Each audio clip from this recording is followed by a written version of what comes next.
Hi hello ನಮಸ್ತೆ ವೀಕ್ಷಕರೇ, ಎಲ್ಲ ಚೆನ್ನಾಗಿದೆ ಚಾನಲ್ಗೆ ಸ್ವಾಗತ.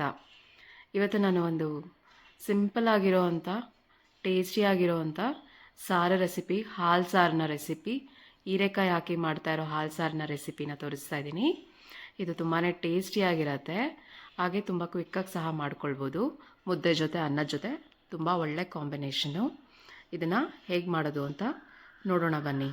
ಹಾಗೆ ನೀವಿನ್ನೂ ನಮ್ಮ ಚಾನಲ್ಗೆ ಸಬ್ಸ್ಕ್ರೈಬ್ ಆಗಿಲ್ಲ ಅಂದರೆ ಚಾನಲ್ಗೆ ಸಬ್ಸ್ಕ್ರೈಬ್ ಮಾಡ್ಕೊಳ್ಳಿ, ಪಕ್ಕದಲ್ಲೇ ಇರೋ ಬೆಲ್ ಐಕಾನನ್ನು ಆನ್ ಮಾಡ್ಕೊಳ್ಳಿ.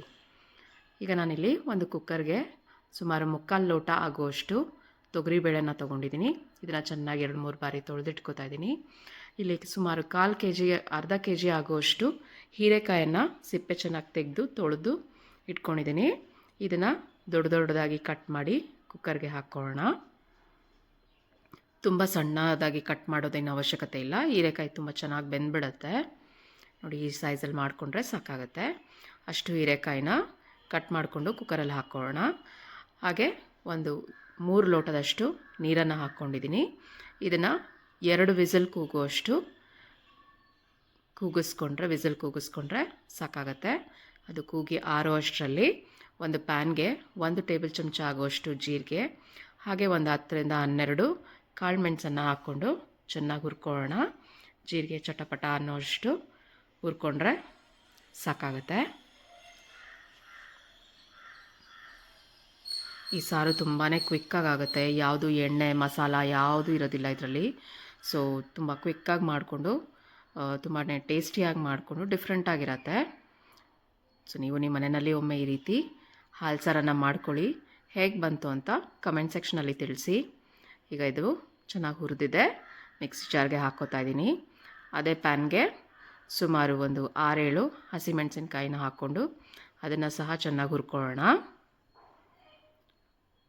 ಮೆಣಸಿನ್ಕಾಯಿ ಖಾರ ಎಷ್ಟಿದೆ ನೋಡಿಕೊಂಡು ಹಾಕ್ಕೊಳ್ಳಿ, ಹೆಚ್ಚೇನೂ ಖಾರ ಬೇಡ ಇದಕ್ಕೆ. ಹಾಗೆ ಸಪ್ಪೆನೂ ಮಾಡ್ಕೊಳ್ಬೇಡಿ, ತುಂಬಾ ಟೇಸ್ಟಿಯಾಗುತ್ತೆ ಈ ಸಾರು.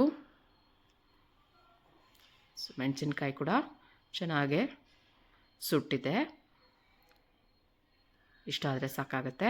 ಈಗ ಮಿಕ್ಸಿ ಜಾರ್ಗೆ ನಾವು ಜೀರಿಗೆ ಮತ್ತು ಮೆಣಸು ಹಾಕ್ಕೊಂಡಿದ್ದೀವಿ, ಹಸಿಮೆಣಸಿನ್ಕಾಯಿನ ನಾವು ಸುಟ್ಟಿರೋದನ್ನ ಹಾಕ್ಕೊಳ್ತಾ ಇದ್ದೀವಿ. ಒಂದು 1/4 ಭಾಗದಷ್ಟು ತೆಂಗಿನಕಾಯಿನ ಹಾಕ್ಕೊಳ್ಳೋಣ.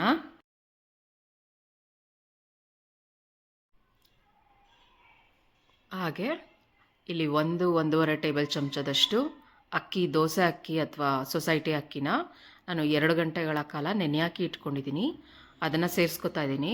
ಇದು ಸಾರಲ್ಲಿ ಮಂದ ಬರೋದಕ್ಕೆ ಈ ರೀತಿ ಅಕ್ಕಿನ ಹಾಕ್ಕೊಂಡ್ರೆ ಚೆನ್ನಾಗಿ ಮಂದವಾಗಿ ಬರುತ್ತೆ. ಇದಿಷ್ಟನ್ನು ಹಾಕ್ಕೊಂಡು ತರಿಯಾಗಿ ಗ್ರೈಂಡ್ ಮಾಡ್ಕೊಳ್ಳೋಣ.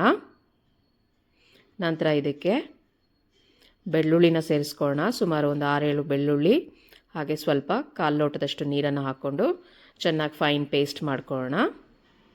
ಈಗ ಈ ಕಡೆ ಕುಕ್ಕರ್ ಆರಿದೆ ನೋಡಿ, ಎಲ್ಲ ಬೇಳೆ ಮತ್ತು ಹೀರೆಕಾಯಿ ಎಲ್ಲ ಚೆನ್ನಾಗಿ ಬೆಂದಿದೆ. ಇದಕ್ಕೀಗ ರುಚಿಗೆ ತಕ್ಕಷ್ಟು ಉಪ್ಪನ್ನು ಸೇರಿಸೋಣ. ಈ ಸಾರು ನಿಮಗೆ ದಿನನಿತ್ಯ ಮಸಾಲೆ ಸಾರು, ಒಗ್ಗರಣೆ ಸಾರು ತಿಂದು ಬೋರ್ ಆಗಿದಾಗ ಈ ರೀತಿ ಮಾಡ್ಕೊಳ್ಳಿ. ಮುದ್ದೆ ಜೊತೆ ತುಂಬಾ ಚೆನ್ನಾಗಿರುತ್ತೆ ಕಾಂಬಿನೇಷನು. ರುಚಿಗೆ ತಕ್ಕಷ್ಟು ಉಪ್ಪನ್ನು ಸೇರಿಸಿದ್ದೀನಿ. ಹಾಗೆ ಈಗ ರುಬ್ಕೊಂಡಿರೋ ಅಂಥ ಕಾಯಿ, ಅಕ್ಕಿ ಎಲ್ಲದರದ್ದು ಮಿಶ್ರಣನ ಸಹ ಹಾಕ್ಕೊಳ್ಳೋಣ. ಇದು ಚೆನ್ನಾಗಿ ಕುದಿಯೋದಕ್ಕೆ ಬಿಡೋಣ. ಇದು ಕುದಿತಾ ಅಕ್ಕಿ ಎಲ್ಲ ಮಂದ ಆಗ್ತಾ ಗಟ್ಟಿಯಾಗುತ್ತೆ ಸಾರು. ಅಷ್ಟು ಹಾಗೆ ಮಿಕ್ಸಿ ಜಾರ್ಗೂ ಸಹ 1 ಲೋಟ ನೀರನ್ನು ಹಾಕ್ಕೊಳ್ಳಿ. ಕನ್ಸಿಸ್ಟೆನ್ಸಿ ನೋಡಿಕೊಂಡು ನೀವು ನೀರು ಹಾಕ್ಕೊಳ್ಳಿ, ಜಾಸ್ತಿ ನೀರು ಹಾಕ್ಕೋಬೇಡಿ. ಕಡೆಯಲ್ಲಿ ಹಾಲು ಸಹ ಸೇರಿಸ್ಬೇಕಾಗತ್ತೆ. ಸೊ ಇದನ್ನ ಚೆನ್ನಾಗೆ ಕುದಿಯೋದಕ್ಕೆ ಬಿಡೋಣ. ಒಂದು 5 ನಿಮಿಷಗಳ ಕಾಲ ಮೀಡಿಯಮ್ ಟು ಹೈ ಫ್ಲೇಮಲ್ಲಿ ಕುದಿಯೋದಕ್ಕೆ ಸ್ಟಾರ್ಟ್ ಆಗಲಿ. ಉಪ್ಪು ಚೆಕ್ ಮಾಡಿಕೊಂಡು ಹಾಕ್ಕೊಳ್ಳಿ ಬೇಕಂದರೆ. ನೋಡಿ, ಚೆನ್ನಾಗಿ ಗಟ್ಟಿ ಆಗ್ತಾಯಿದೆ ಸಾರು, ಎಷ್ಟು ಚೆನ್ನಾಗಿ ಗಟ್ಟಿಯಾಗಿದೆ. ಈಗ ಇದಕ್ಕೆ ನಾವು ಸುಮಾರು 1 ಲೋಟ ಆಗುವಷ್ಟು ಹಾಲನ್ನು ಹಾಕ್ಕೊಳ್ತಾ ಇದ್ದೀನಿ. ನಾನು ನಾರ್ಮಲ್ ನಂದಿನಿ ಹಾಲನ್ನು ಹಾಕ್ಕೊಳ್ತಾ ಇದ್ದೀನಿ. ನೀವು ಯಾವುದೇ ಹಾಲನ್ನ ಹಾಕ್ಕೋಬೋದು, ಹಸಿ ಹಾಲಾಗಿದ್ರೂ ಪರವಾಗಿಲ್ಲ, ಕಾಯಿಸಿ ಹಾಕಿದ್ರೂ ಪರವಾಗಿಲ್ಲ. ಮುಂಚೆ ಎಲ್ಲ ಇದಕ್ಕೆ ಕುಸುವೆ ಕಾಳು ಅಂತ ಸಿಗ್ತಾಯಿತ್ತು, ಅದರದ್ದು ಹಾಲನ್ನ ತೆಗೆದು ನೆನೆ ಹಾಕಿ ಹಾಲನ್ನ ತೆಗೆದು ಹಾಕ್ತಾಯಿದ್ರು. ಮತ್ತು ಅವರೇ ಬೇಳೆಲಿ ಮಾಡ್ತಾಯಿದ್ರು ಈ ಸಾರನ್ನು. ಈಗೆಲ್ಲ ಅವರೇ ಬೇಳೆ ಹೆಚ್ಚಾಗಿ ನಾವು ಬಳಸೋದು ಇಲ್ಲ, ಹಾಗೆ ಕುಸುವೆನೂ ಸಹ ಅಷ್ಟಾಗಿ ಸುಲಭವಾಗಿ ಸಿಗೋದಿಲ್ಲ. ಹಾಗಾಗಿ ರೆಗ್ಯುಲರ್ ಹಾಲನ್ನೇ ಹಾಕ್ಕೊಳ್ಳಿ.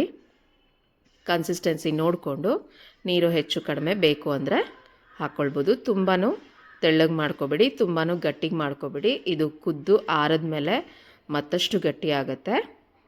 ಸೊ ನೀವು ನಿಮ್ಮ ಅವಶ್ಯಕತೆಗೆ ಹೇಗೆ ಬೇಕೋ ಆ ರೀತಿ ಹಾಲು ಮತ್ತು ನೀರನ್ನು ಸೇರಿಸ್ಕೊಳ್ಬೋದು. ನಾನು ಸುಮಾರು ಒಟ್ಟಾರೆ 1 ಲೋಟ 1.5 ಲೋಟದಷ್ಟು ಮತ್ತೆ ನೀರನ್ನು ಸೇರಿಸಿದ್ದೀನಿ. ಈಗ ನೋಡಿ ಚೆನ್ನಾಗಿ ಕುದ್ದು ಒಳ್ಳೆ ಕನ್ಸಿಸ್ಟೆನ್ಸಿನಲ್ಲಿದೆ. ಮಂದನೂ ಇಲ್ಲ, ತೆಳುವೂ ಇಲ್ಲ. ಹಾಲು ಸಾರು ತಿನ್ನೋದಕ್ಕೆ ರೆಡಿ ಆಯಿತು. ಇದು ಮುದ್ದೆ ಮತ್ತು ಅನ್ನಕ್ಕೆ ತುಂಬಾ ಒಳ್ಳೆ ಕಾಂಬಿನೇಷನ್ ಆಗಿರುತ್ತೆ. ನೀವು ನಿಮ್ಮ ಮನೆಯಲ್ಲಿ ಒಮ್ಮೆ ಈ ರೀತಿ ಮಾಡಿ ಹೇಗೆ ಬಂತು ಅಂತ ಕಮೆಂಟ್ ಸೆಕ್ಷನಲ್ಲಿ ತಿಳಿಸಿ. ಇದೇ ರೀತಿ ಮತ್ತಷ್ಟು ರೆಸಿಪಿಗೆ ನಮ್ಮ ಚಾನಲನ್ನು ಫಾಲೋ ಮಾಡಿ. ಖುಷಿಯಾಗಿರಿ. Thank you for watching.